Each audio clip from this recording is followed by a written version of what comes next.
বাজে দুপুর 11:15 আর আমার ব্লগটা আমি এখন থেকেই শুরু করছি। আর এখানে আমার ঘরে কি হচ্ছে একটু দেখাচ্ছি, তো দেখাও তোমাদেরকে। এই যে এটা কে আর এটা কে? আমি ওর মা, এটা আমার ছেলে। ও তাই?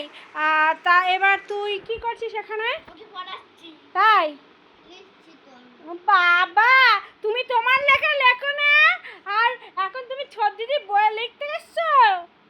ও লিখছি লিখতে। তাই? আচ্ছা তাহলে খেলো তুমি। দেখবা কি আসো। কি দেখবো? চল কি দেখায় দেখি। দেখো আমি সকালবেলা এগুলোকে সব গুছিয়েছি, আবার বারান্দা দেখ গুছিয়ে রাখবি, দেখ মানে প্লিজ দেখ, খেলা হয়ে গেলে গুছিয়ে রাখ। আমি আর খাইছি। ঠিক আছে গুছিয়ে রাখবো। ব্যাস না ব্যাস গুছিয়ে রাখতে হবে। এরা তাহলে খেলতে থাকুক, আর আমরা আজকে সকালে কি রান্না করছি চলো দেখাই তোমাদেরকে।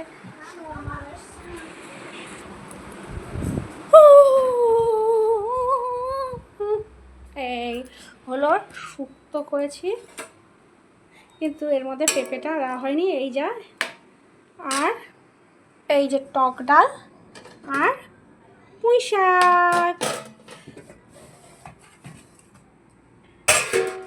তো বন্ধুরা, আজকে সারাদিনে কী কী করবো সবই তোমাদের সাথে শেয়ার করবো। দেখো মাথার চুলেখালি করেছি আজকে, তো আজকে একটু এক জায়গায় যাওয়ার কথা, সেই কারণেই হাসি যাবে না, হাসি কেনা হবে না, এই গরম যা পড়েছে। তো সারাদিন সবই তোমাদের সাথে শেয়ার করবো। আচ্ছা ঠিক আছে।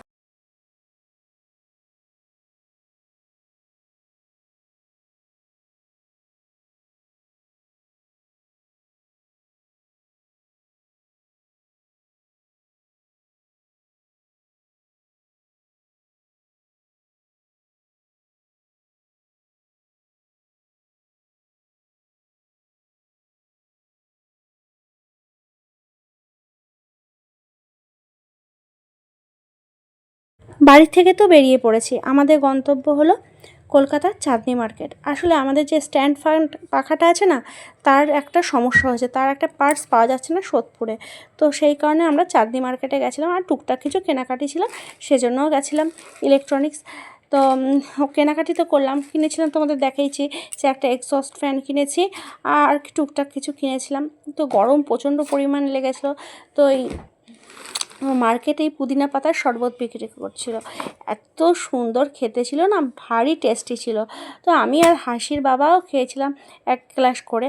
তারপরে মার্কেটের ভেতরে চলে গেছিলাম, এখানে লাইটের অনেক দোকান আছে, আর তাছাড়া তোমার বিভিন্ন ইলেকট্রনিক্সের দোকান, মার্কেট বলে কথা।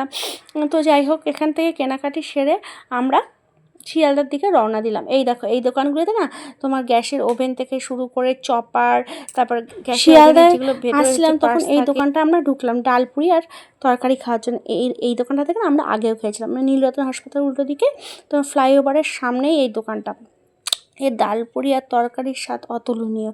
তো যাই হোক, শিয়ালদা স্টেশনে ঢুকলাম, আর দেখো আমাদের জাতীয় পতাকা কি সুন্দর হাওয়ায় দুলছে। তো এইসব দেখে দেখে আমরা তোমার ব্যারাকপুর লোকালে উঠে পড়লাম। ব্যারাকপুর লোকাল কিন্তু ভিড় ছিল, কারণ অফিস টাইম ছিল। তারপরে সোদপুরে নেমে পড়লাম।